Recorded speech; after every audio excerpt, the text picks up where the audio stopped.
8. ágúst. Þegar þú lærir að gera minn vilja og fara mínar leiðir, ferð þú að þekkja merkingu þess að hafa frið og jafnvægi innra með sér.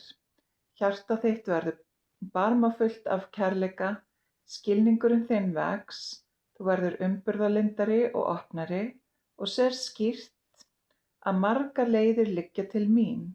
Þú lærir að lifa og leyfa öðrum að lifa. Þér finnst ekki lengur að þín leið sé eina leiðin. Þú verður aldrei aftur kreddubundin í skoðunum en ferð þína leið mjög hljóðlega, í trausti og gerir það sem þér finnst að sé rétt fyrir þig. Þú reynir ekki lengur að breyta öðrum en lærir að lifa á þann hátt að aðrir munu vilja vita hvað það er sem þú hefur en þeir hafa ekki. Gleymdu aldrei að þú getur kennt miklu meira sem fyrirmynd.